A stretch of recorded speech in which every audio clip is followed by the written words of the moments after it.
The diamonds are forever. Hi everyone, this is AFCRDTV and welcome to highlights of AFC Wulfrunians against AFC Rushden Diamonds from the FA Vase second round. Due to pre-match traffic problems, goalkeeper Tom Cross and midfielder Brad Harris both weren't able to get to the ground prior to kick-off, and as such it was defender Jake Gillingwater who had to go between the sticks for the Diamonds. The selection issues involved Richard Bunting making his Diamonds debut, and it was the Diamonds with the majority of the play in the opening moments.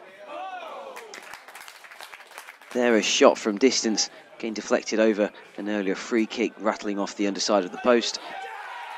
And it was the Diamonds that would take the lead. A long throw from Sam Brown, knocked into the back of the net by Alfie Taylor 16 minutes in. And Diamonds would have further opportunities in the opening moments of the first half.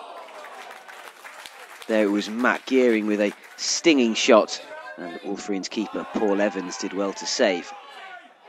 However, just a few moments later, Diamonds defender Jamal Clark was involved in a very heavy challenge with the host Andy Thompson. He didn't seem to react very well, and really no one could argue when Clark was shown a straight red for violent conduct. And just a minute later, Wulfrunians equalised a corner from Scott Stevenson, smashed home very precisely by Andy Thompson. This then meant that Diamonds would have to play the next 60 minutes with only 10 men, and involved a lot of rejigging of the system. Aaron King came on for Faisal Correa, Sean McBride had to fill out in defence, and Alfie Taylor dropped back as much as was necessary. But the Diamonds certainly weren't under the cosh as much as you might have expected them to be, and here a Taylor drive was just inches away from hitting the right side of the post and going into the back of the net as it was. That was the end of the action in the first half. AFC Wulfrunians 1, AFC Rushden Diamonds 1.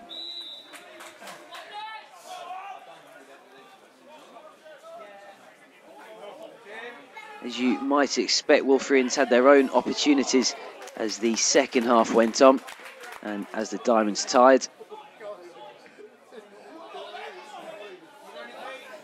And eventually it would be Wulfrunians who would get the second goal. An unfortunate Arron Parkinson knocking into the back of his net after a dangerous cross from Jake Webb. However, Diamonds would continue to press and continue to harry, and really it was a very equal game. Jake Gillingwater there with a tremendous save, which probably had a lot to do with him being nominated for the Diamonds Man of the Match to keep Diamonds in it. Alfie Taylor was active throughout the game, forcing another good save from Paul Evans. Evans again there saving from Matt Gearing. And with time ticking on, it would appear that Diamonds were not to get anything out of this one. But with 86 minutes on the clock, a huge throw from the right side flicked on. And there was Russ Dunkley for the Diamonds, sparking delirious scenes to give the visitors the equaliser. There was still time for Webb to hit the post with that effort. And also before the 90th minute whistle went, Alfie Taylor would have a drive from distance. Jake Gillingwater there had to be very alert to knock that long ball over. Eventually then, after chances at both ends throughout the entire 90 minutes of normal time, the referee would call time. AFC Wulfrunians 2, AFC Rushden Diamonds 2. And as extra time started, it wasn't long before Diamonds would sneak their nose in front. Nice play by Matt Gearing into Alfie Taylor. He can be extremely reliable in those situations, and reliable he was. 96 minutes in, smashing the ball past Evans. AFC Wulfrunians 2, AFC Rushden Diamonds 3. And just moments later it was Arron Parkinson who managed to get the Diamonds 4. 102 minutes in this one, after a corner from the far side past Evans, to give Diamonds a 2-goal cushion and effectively put this enormously entertaining tie to bed. So half-time in extra time, AFC Wulfrunians 2, AFC Rushden Diamonds 4. Fortunately, perhaps for the Diamonds, the second half of extra time was a relatively dull affair. Perhaps to compensate for the rip-roar of a game that had preceded it, full-time AFC Wulfrunians 2, AFC Rushden Diamonds 4, and Diamonds go into the draw for the third round that is drawn on Monday. I'm here at Castlecroft Stadium after the FA Vase second round game with manager Mark Stammer. Mark, I'm not sure where to start, but let's start with your reaction after the game first of all. Really proud of them. For a side that's got no character, no belief in one another, don't want to be, and all the rest of the crap that you see on various social networks. That answers the question, I think. To be one each with 10 men, all the issues we had before the game, Crossy getting stuck on the motorway, and then Deeks going to hospital and stuff. That was a hell of a performance. You know, we can't say, going a goal up as well, which was totally deserved, and I thought their keeper was outstanding. Made some brilliant saves in the first half and in the second. Then they equalised. Against a winner player, whatever, I don't know. But to go in at half-time, one each, another battle. But then that's usually when we're best. You look at Dunstable, OB, all them teams. I thought it was going to be another Ashington from last year, but words don't explain how we feel at the minute. Man for man, they were superb. Everybody wanted to be there, and they were brilliant. Absolutely. For the fans that don't know, we had two players who were caught in traffic, not their fault, and then we had Deeks who had to go to hospital for a checkup. Wasn't the best start, but you actually had some faith in Jake, and know you had him in the youth team. No problems putting him in goal? None whatsoever. And to be honest with you, Pixie and I spoke about it before.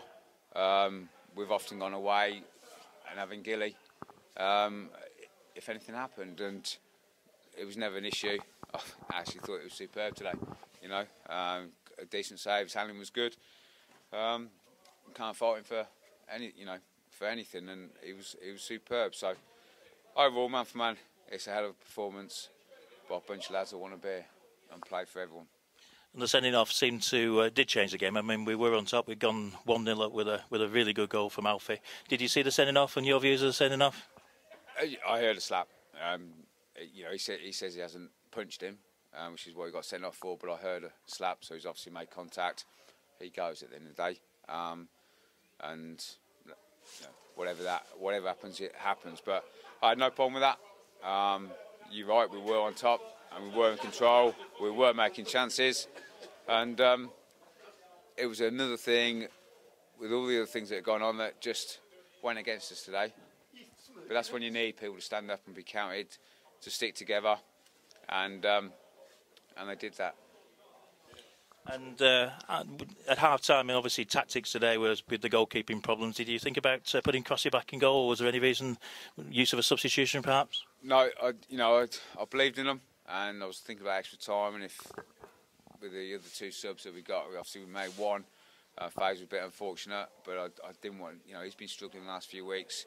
He said it was 100% today, that's what he started, but I didn't want him to blow up and then have to use another substitute.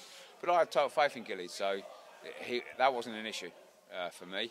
It was a case of wanting to, I still believed in the lads, and if you remember against Dunstable, we went 3-4-2, and that's, we wanted to stay in it. Then we had the unfortunate own goal, but we still believed, and we ran out 4-2 winners, and reasonably comfortable. So no, superb.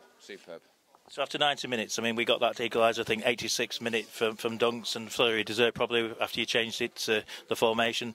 That first period of the second half, that was a killer. I mean, we came out and actually went at them and got the 2 goals, including a really good breakaway goal for a 10-man team. Yeah, no, again, it's belief. It's belief in what they're doing, belief in one another. And I just felt we was always going to create, and we were capable of going on. And we had to be positive. There's no point sitting back, so it was like to concede with 3, as we are with 4, as we are with 5. So we had to keep going forward, we had to be positive, and that's what we did. And again, we got the rewards for that. And the 2 new players, Richard Bunting, who came from Kings Lynn, and of course Greg Ling, both played their part in the performance. Yeah, very much so. I mean, neither were starting at the start. You know, when we got here, neither were going to start, if I'm honest.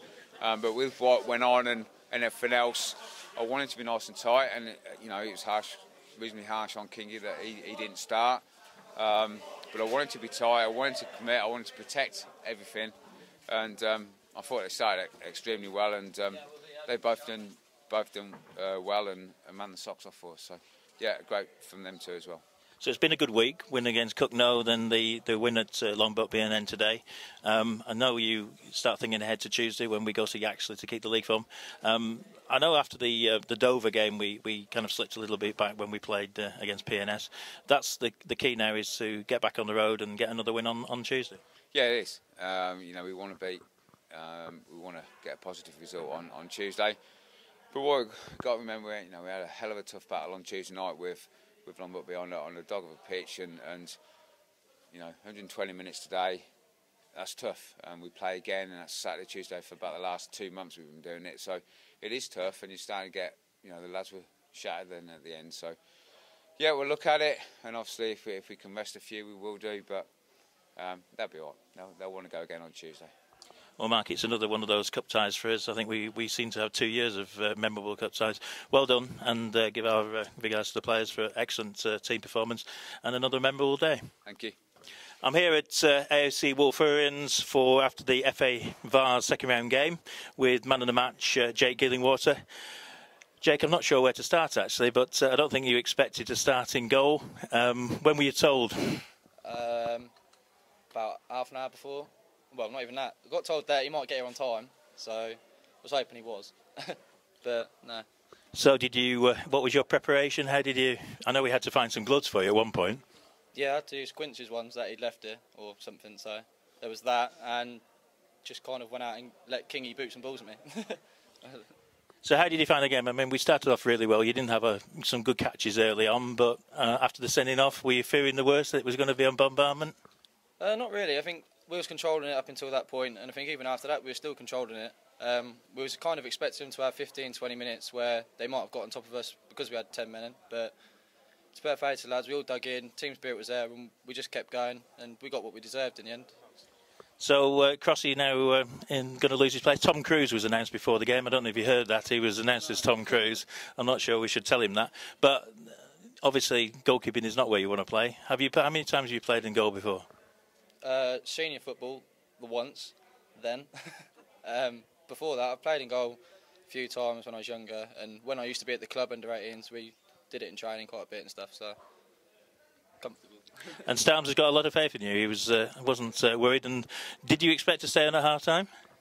I thought I was going to come off as soon as Crossy got it, to be honest with you, but no, I was kind of glad that I didn't get taken off, to be honest. Didn't think it didn't too bad, apart from kicking the ball out for throw-ins a few times, but yeah. Well, I think you made your mark, and other fans were singing your name at the end. A bit of a cult hero after today, so well done. And hopefully you won't have to play in goal for too much longer. Thanks. Diamonds are forever.